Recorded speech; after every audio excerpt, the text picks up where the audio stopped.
You know how to record. Just to preface that this and subsequent endeavors to clarify are all Ilui Nishmas, Yehudis Basar Befraim, Imi Merosi, and they should also be a zechus for Refuah Shalema for Leah Shoshana Basmalia.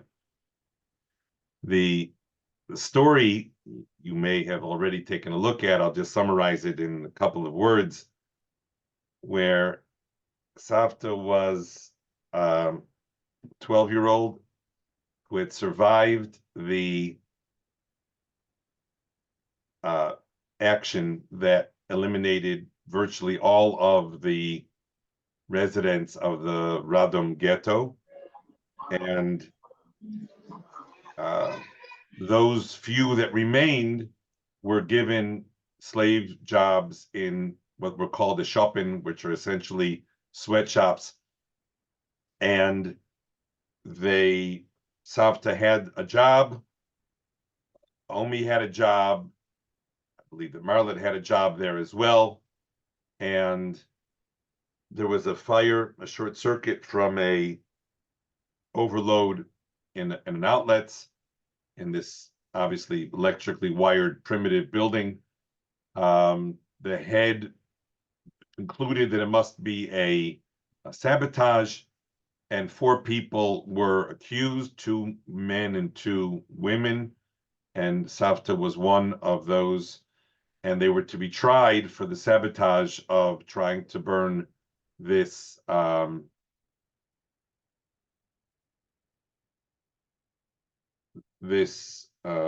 facility. Moshe, do you have a Zoom account, or should I just upgrade mine?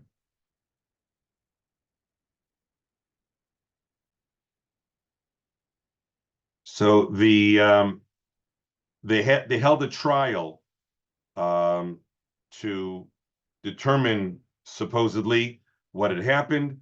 Savta reports that she, as a 12-year-old, believed that this was an honest pursuit of justice, trying to figure out what happened. And interestingly, when she was retelling the story, she found herself repeating that these 2 men were not even in the room when it happened, and that the 2 of them, these 2 women, were not using that iron. And she said that she'll probably find herself proclaiming her innocence before this court for the rest of her life. She just could not get her head around the fact that this was just a kangaroo court and they had no interest in finding out what the truth was. And they convicted the 4 of them to be shot.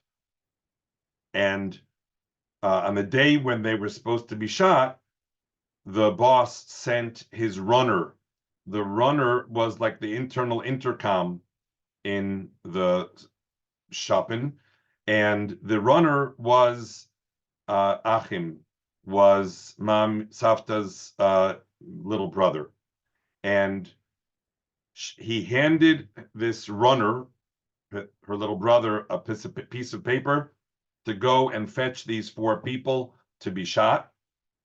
And somehow, even though he had never attended school, he somehow was able to read that her name was there, and he started crying.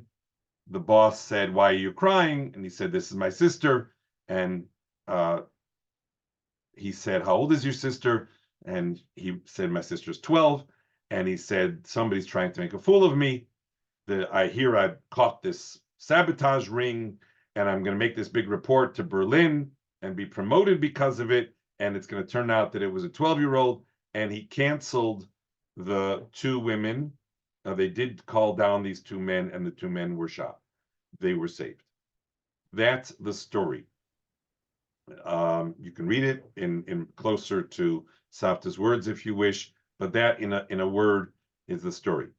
And by way of understanding, of stepping back to the story, there's a surge of feelings that most people have when they hear a story like this. we're going to learn over time how to relate to and what is the role of those feelings that we have.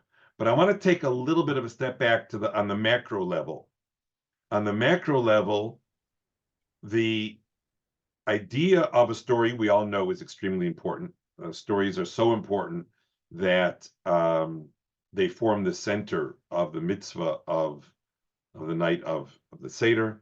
We are required to tell stories. And you can always tell the difference between a fable and a story, because a fable, nobody is terribly fussy if the details are slightly different when the story is told, and that's a fable. And a story is one that when the details are off, you correct the person telling the story. No, that's not exactly the way it happened. It happened like this. And we are very attached to the idea of stories.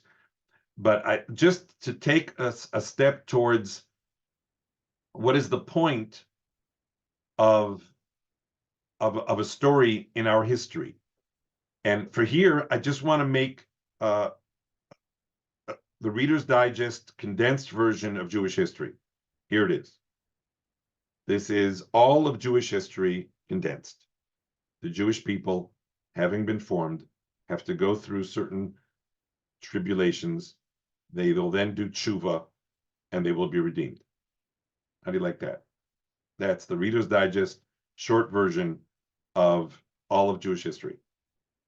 And that process, going from the formation of the Jewish people to through whatever challenges and suffering that they need to go through, that was promised to Avram, etc., and that they will do tshuva and they will be restored. Now, that tshuva does not just mean that they'll stop doing averos or they'll do mitzvahs. That's not what the tshuva means. What the tshuva means is that they will become emotionally and religiously, spiritually mature. Spiritually mature means that a person will need less and less assistance to become aligned with Hashem's will. So again, a miracle is bad news for spiritual maturity, because a miracle implies, whether the miracle is good or the miracle is bad, a miracle implies that the person strayed out of their lane and they needed a reminder to get back into their lane, whether it's a reminder that it is Avinu or a reminder that Hashem is Malkeinu. Whichever reminder the person needs, if he starts getting lax with regarding to recognizing that Hashem is king and means business, so that is a reminder to get, it's an Avin, in the Malkeinu reminder.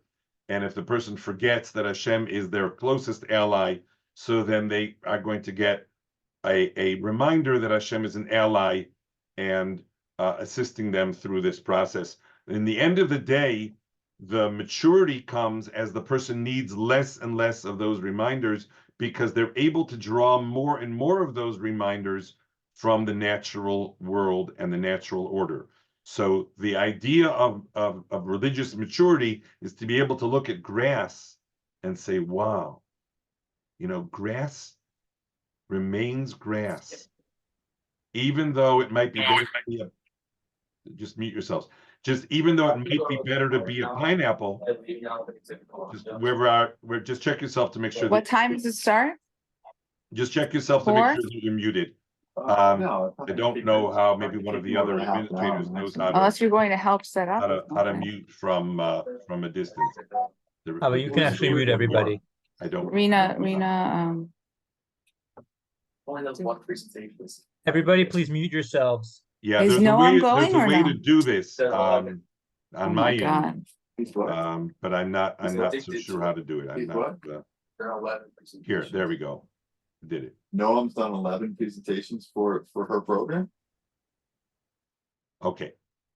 So the idea that that we need less and less reminders. In other words, we're able to get what we need to get from the natural order of the world. That is an advantage. And that advantage is called spiritual or religious maturity. And that is where we're meant to get to. Hashem works with us so that if we need a reminder and we need to get back into our lane, so then there's a reminder that he is king and reminder that he is father. So you have classic examples of that would be the Holocaust and the foundation of the Jewish state, where one is a reminder that he's king and means business, another is a reminder that he's our father and is our closest ally. So these are the push and the pull that keep people in their lane. And but the idea is to not need those. Then need them less and less to the point of zero, so that the natural order is a reflection of the ultimate wisdom of Hashem. And if we are able to derive what we're supposed to get from the natural order, that is a higher degree of spiritual maturity than if we need miracles. So miracles are not viewed as being a plus, not the miracles that remind us about the Avinu and not the miracles that remind us about the Malkeinu. Both of those are just Hashem working with us to bring us to the point of Kol Tshuva, where we don't need those anymore, when we were able to generate our own relationship with Hashem based on our perspective on the natural order. So that is a word of background as to how it is that we're meant to look at stories. Stories are incidents which, if they impel, meaning if they do their job too well, if they impose themselves too well, then they are turning us a little bit backwards in terms of childishness. If we draw meaning from a story, if we are the ones who draw the meaning, then we are exercising or flexing the muscles of spiritual maturity, and we are thereby growing. So that's the background. And if you have questions, now would be a good time. I'm going to allow people to unmute if they wish. And if they have any questions, anybody who has any is welcome to ask. Questions, comments, reactions, alternative speeches.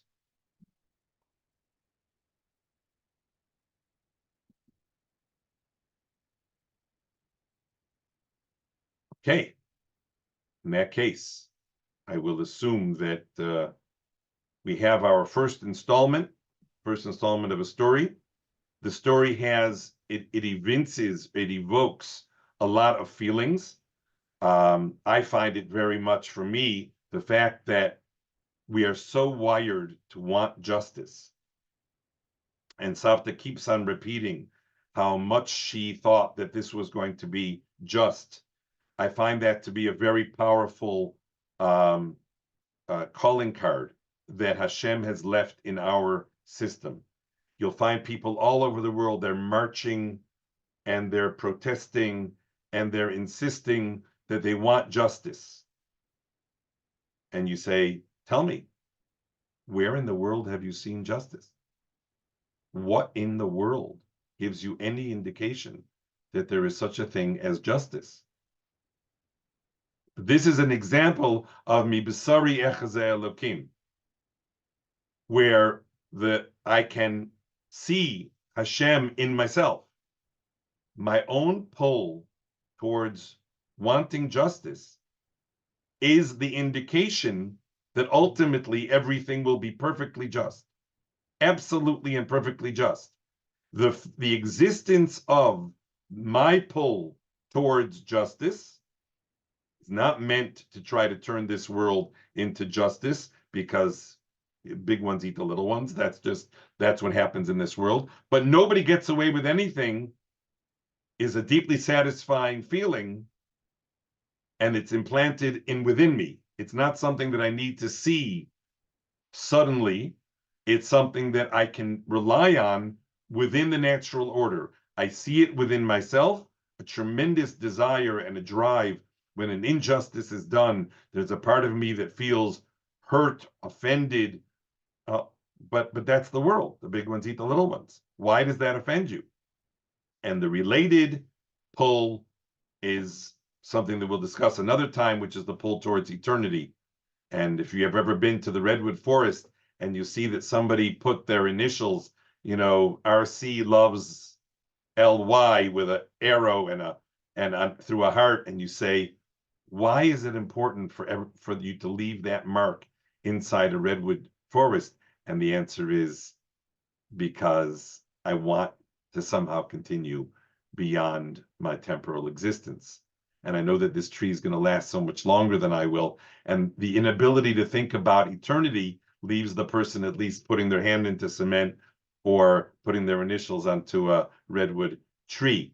And this is part of the landmarks or the calling cards that Hashem has left in the natural order for us to be able to relate to him and to serve him and to engage with him without necessarily needing miracles.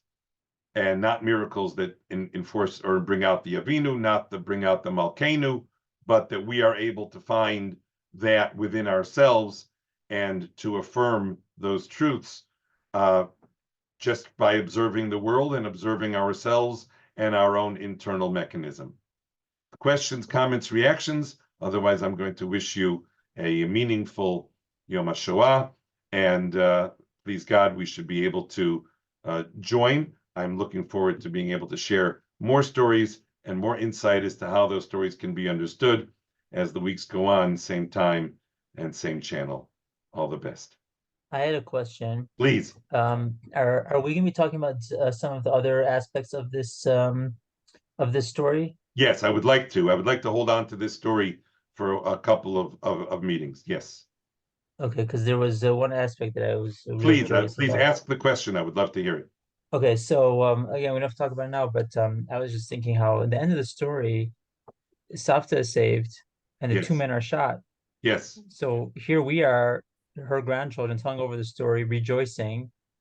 And this, imagine, let's say, this man's brother, cousin, and telling over the story, and it's a different story. And how do we tell over the story like that? Right. Well, And we're going to even tell the story about my grandfather, Ephraim, who was killed quite early in the war.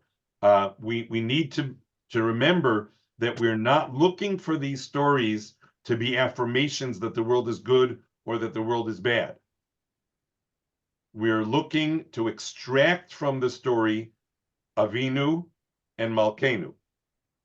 And so the part of it that is the Ha'aras Panim, the shining light of the fact that this whole tribe exists because little Achim cried and now an entire tribe of descendants of Savta exist, is a part that we are drawing the Avinu part. And you just pointed out, but it doesn't just have to be the fact that these two men were killed, is a reminder of the Malkeinu part. And so we're going to have to learn how we draw those from the stories. And they don't just have to be stories from the Holocaust, because they are stories of our daily lives. They're stories of what happens on an ongoing basis. But we must remember one thing, that every story in your life, every story began with the formation of the Jewish people and ends with tshuva and redemption. Every story. So you think that you know the story, that here's like, we know where the story begins and we know where the story ends, but that's not where the story begins and it's not where the story ends. Even the deaths of these two men were part of a story that began with the formation of the Jewish people, and that story ends with the tshuva, the religious maturation of the Jewish people, their relationship with Hashem, and their redemption. That's the real story. Now, that's a long story. Most people who think that they have the story of any given story in their lives are going to be selling themselves short, because they get a little slice of a story that's a big, big, long story. So the question is an excellent question, and we certainly have what to do to work on understanding and getting our heads around the big story. Any other questions or comments or reactions? You can write them if you wish. You can write them on the chat. You can write them to me personally if you rather PM the stories and the questions, and I'll be delighted to see them. And I look forward, please God, to resuming next week. Abba, Yeah, I have, and I don't know if it's right to talk about this now, but in general, just about what you said about the miracles in general, that I understand you're saying that actually it's the David call it to have that kind of thing happen, right? Hashem's working with us to get us closer to the point where we won't need the miracles. So why does Hashem promise us miracles as a why does it sound like that is something that we should hope in the Torah? We'll talk about that more, please God, because there were a group of miracles called Yetzias Mitzrayim and Matan Torah that have a different function than all of the rest of the miracles in all of history. And then there is the miracles of the Geula, which are which where there's an open expression of Avinu and Malkeinu, where we don't need it and it's all a bonus. We'll talk about it, please God, but the question is a great question. Thank you very much, Yosef. Take good care. Have a great week. Thank you. Be well. Bye-bye.